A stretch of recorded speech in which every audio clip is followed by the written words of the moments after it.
Hi everyone, I'm Sam. I'm a Bitcoin research analyst at River. Mentioned it was on the first slide, which is not appearing yet. Whoops, there we go. So I'm a Bitcoin research analyst at River, which is a US-based Bitcoin-focused company. We have quite a few remote people, myself included, as I'm based out of Amsterdam. So having this event here, super awesome. And then we have people such as our CEO, Alex Leishman, who's based out of New York. Now, all jokes aside about Alex, he's been a massive driving force behind everything we do with what I want to talk to you about today, which is the Lightning stuff that we do. Now, to give you a little bit of context on what the company itself does, because we don't actually operate in Europe, and this is not to sell it to you, but we're not actually a Lightning company. We offer brokerage to people. So buying and selling of Bitcoin, we have no fees on recurring orders. We offer hosted mining services where people can buy mining rigs, pay a fee, and then we take care of all of the operational work for them. And then all of this is supported by a client services team. And since 2019, we were one of the first companies to integrate the deposits and withdrawals from and to the Lightning network. Now, this is something we've really started to focus a lot more on. So we are becoming more of a Lightning company than we were in the past, I suppose. We now have a team of 4 full-time engineers who are working on upgrading not only our Lightning infrastructure, but also the Lightning infrastructure for El Salvador's Chivo wallet. You may have heard about this before, and we do this through our River Lightning Services API. So that's something that we've gathered a lot of experience with, offering Lightning to companies and running large Lightning infrastructure. And we figured it would be a good time to share our knowledge and our learnings with people to help the Lightning network to continue to develop. So I want to talk to you about a whole bunch of things related to Lightning today. But before I get into those things, I just want to do a very brief recap, a visual recap of what Lightning is and how it works. I know we have lots of Bitcoin veterans in the audience, and I don't want to bore you, so I'll keep it short and visual. But just want to make sure that everyone gets something out of the presentation. So we all know the blockchain. I'm not going to explain that one from scratch again. But this amazing system that allows us to transfer value all around the world very attractively. However, it does have a limitation. Only so many people can send transactions over the system, or we just can't keep it decentralized enough if we would want everyone in the world to use it. So we need scalability solutions, and the Lightning Network is one of these potential scalability solutions that exists in Bitcoin today. So it allows us to increase the transaction throughput of Bitcoin from just a couple of transactions per second to a massively larger numbers. But there's a whole bunch of other benefits that aren't really talked about as much necessarily. The instant settlement one is amazing, where with Bitcoin you need to wait on those block times. You can transact at a much lower cost, even if lots of people use it, and it has much better privacy. So not every single transaction is tracked on the blockchain. So this is really attractive, and a lot of people have been really excited about Lightning. And if we zoom in on it a little bit to understand a bit better how it works, so just like the Bitcoin network, the Lightning network consists of a whole bunch of nodes. And nodes are essentially computers that anyone can set up, and anyone can just participate in a network that way. Now these nodes, they connect to each other through what are called payment channels. Payment channels can be created through a transaction on the Bitcoin blockchain, where you essentially create a smart contract to get these these nodes to agree with each other. This is how much money we put into the channel, how much belongs to each of us here, and now we're able to transact it back and forth without that needing to be on the blockchain every single time. Then at the end of the route, we can just settle that on the blockchain once. Now, you don't need to have a channel with every single participant in a Lightning network because it would never scale. So instead, Lightning uses this principle of the degrees of separation, which is basically this idea that you could reach any person on the planet through just a handful of hops in between. Now, Facebook did a studies on this on their platform in 2016, where you could reach any other Facebook user through just 3.5 hops or so, on average. Now, Lightning is not as widely adopted as Facebook is, obviously. So for the Lightning Network, according to Bitcoin Visuals, it's about 9 on average, as you can see with the red line. So in 9 hops, you can reach any other user in the network on average. So that allows you to transact with anyone because you can just use your node in the network to essentially start finding a route to reach another node that is in there so that you can transact with them. So what your node does is it sends these instructions to every node after it to tell them in which direction to go, essentially. It doesn't tell them what the final recipient's going to be, it just tells it where to go. So you maintain your privacy, but it is still secure because none of these nodes in between can just take your money from you. So at any point, any of these nodes can close their channels and get their money out and back onto the Bitcoin blockchain. That's pretty simple. So I really like this visualization of how these Lightning transactions work. It's Newton's cradle. Usually people see it with little metal balls. This is sort of a Lightning flavored one. But essentially all of the nodes in the middle, their balance doesn't really change much. They take value in on the one hand and then pass it onwards to the other side. But it's at the start and the end of the transaction where you really see significant changes in balance. And I guess this is a Lightning flavored version. Now, this is a really awesome visualization by a Twitter user called PyMoment, who created a visualization of 16,000 Lightning nodes, 140,000 channels, where in yellow you essentially see the routing highways of the network, so to speak, where you'll have the more connected nodes. And in blue, you see all of the edge nodes, just the everyday users who might have just a couple connections, do a few transactions every week or month, and they're less connected, but they're still able to reach any other node in the network through a vast array of different routes. So that's what a true decentralized network looks like. So what is the impact of the Lightning Network on Bitcoin? This is something that really interested us because people have been super excited about Lightning. It's been growing and there's so much potential. There's still a lot of work to be done as well. But in general, it's really promising. So we put together this graph where on the x-axis we have time, and on the y-axis we have Bitcoin's awesomeness. Now, that is, I believe, in the audience, a widely regarded metric. Now, if you think about this metric, over time, actually, naturally, Bitcoin's awesomeness goes up, just by the fact that it doesn't go offline. There continue to be new blocks in the blockchain. It continues to exist and defy logic, in a way. Well, maybe that's a stretch. But at some point, Lightning was released, and it dramatically altered the rate at which Bitcoin becomes more awesome, we believe. So actually, you start to get this whole new era in which you have an after Lightning time period where it just gets exponentially more exciting. Now, all jokes aside, what do we as River, the company that I work for, have to say about Lightning? We run some of the largest Lightning Network nodes in the network. So in position 4 and 6, as you can see there, it changes a bit. Sometimes we get overtaken, etc.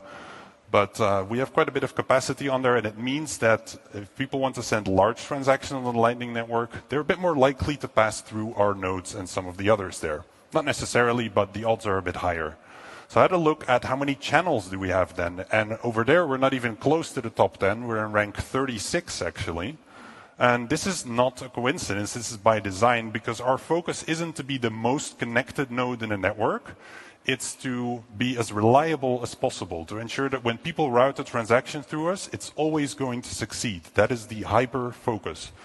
So why do we focus on this so much? This is some early Lightning research from 2018, where back then a $5 transaction would fail 48% of the time. The network would never be usable if that was the case today, but of course it has grown a lot. It has been developed very much ever since, and there are far more people on there, far more routes available. So this number has improved a lot. If we look at our statistics today, they look quite a bit better. So our average transaction size is actually $46, which, like, you would think isn't Lightning about micropayments. Like, that seems way too high. But of course, since we have a lot of capacity, the larger transactions are more likely to come through us, and thus that average gets skewed up a bit. So I looked at the median as well, which is about $5. Now, the success rate for our transaction routing is 98.7%, which is a good bit higher than the 48% you saw from like 4 years ago. And yeah, median transaction size, I mentioned, that's lower, and it's about where you would expect it to be. Now, why do Lightning payments fail today? That's like not something everyone thinks about every day, but if you want this to be globally adopted and for people to use it, you can't have a case where 1% of transactions fail, where 1 in 100 users actually have to try again or get some kind of error. That wouldn't be great. So we need to get as close to 100% as possible. So the most common reasons are timing out while searching for a route, and this is a bit more common when people use Tor, so when they use a very private connection that has bandwidth restrictions. But it also just happens when your node tries to look at all of the possible routes in a network and it just can't seem to land on one that's going to succeed. The second biggest reason is that there's no route available at all. It has looked at all the options and there just isn't one. And then there are some minor things where someone might send a manual transaction and code it, but they make some mistakes, or maybe your node goes offline for a bit. Those are much smaller issues. The two first ones are really the biggest ones. Unfortunately, there's a lot of very talented and respected developers working on these problems. So if there's anything from River's perspective that we can do to help you, if you're one of those people, just reach out to us. Perhaps we can help in some kind of way, because it benefits us all if the Lightning Network works more reliably. So we are also quite selective as River about who we connect to, which nodes in the network we connect to. And we have to be, because we're a business, and businesses want to be efficient with their capital. And we need this reliability for clients so that they actually trust to use the service. So there's sometimes people are like, oh, open a node with me. But if they have no prior history on the Lightning Network, no track record whatsoever, if we don't know if they're really going to be sending more than one transaction per month, then it doesn't always make sense to connect with them just yet. So there's definitely a reputation factor involved there, and people sort of taking the network seriously. Now, mapped out all of the transactions that we've done since the start of the year. So in black, you see the transactions routed. That's been fairly stable for much of the year. It has increased by about 5% per month since the start of the year. And since that dip in June, it's gone up by about 20% per month. But it's starting to ramp up. We're really noticing this. The amount of Bitcoin routed in gold, that's been going up very rapidly. So people are just using it to send far more Bitcoin than they were in the past. And that's been really exciting to see as well. Now, what you can do with all of these transactions is put them into a heat map. So when do these happen in a typical week?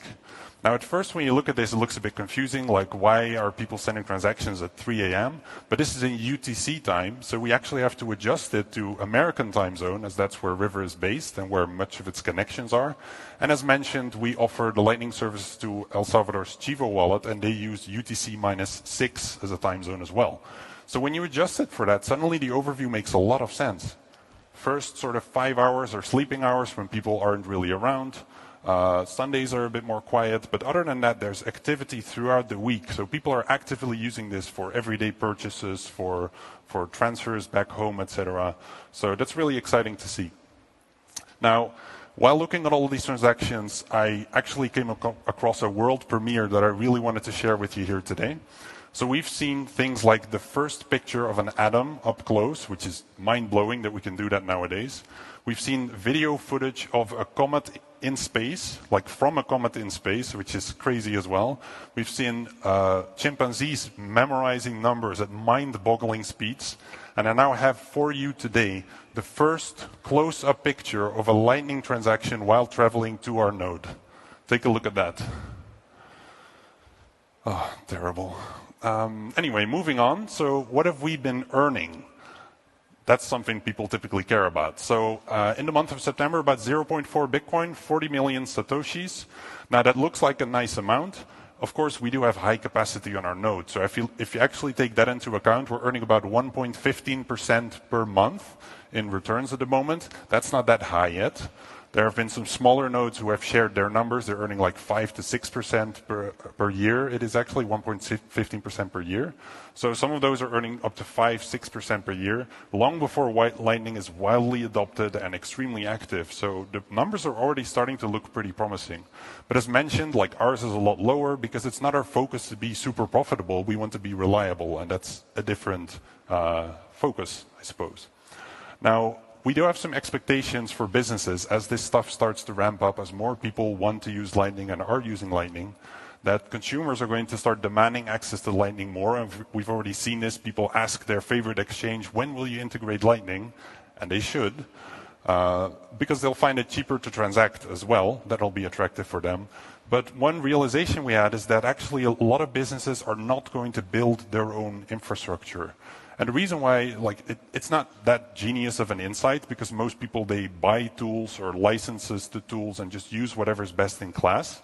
That's no different with Lightning, really, because if you think about it, imagine you offer a service to your clients where they can use Lightning in some way, then your nodes can never go offline. But sometimes you're going to have some kind of system failure where there's an issue and people can't use it. Sometimes you need to update your software. And sometimes there's some kind of scheduled maintenance that needs to happen as well. So in these cases, nodes need to go offline, and thus every company is going to need to run multiple Lightning nodes connected to different parts of the network to ensure that it's always available for people. Now, that's quite an engineering challenge. You need to have someone full-time who is managing this stuff, making sure that it always works. So for lots of businesses, it doesn't always make economic sense yet, as much as we as customers would like it to.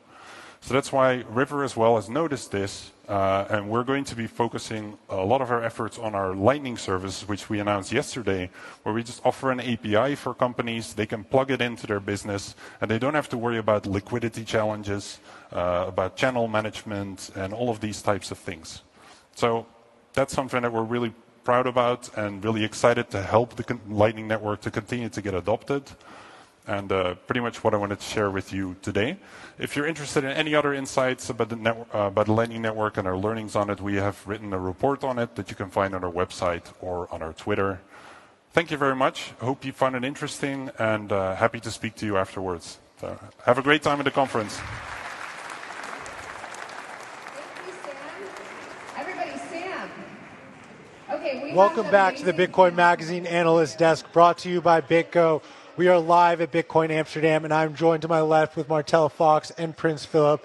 Welcome to the Analyst Desk, and I'd love to just ask the two of you each, why Bitcoin? What drew you into this space? How did you get involved?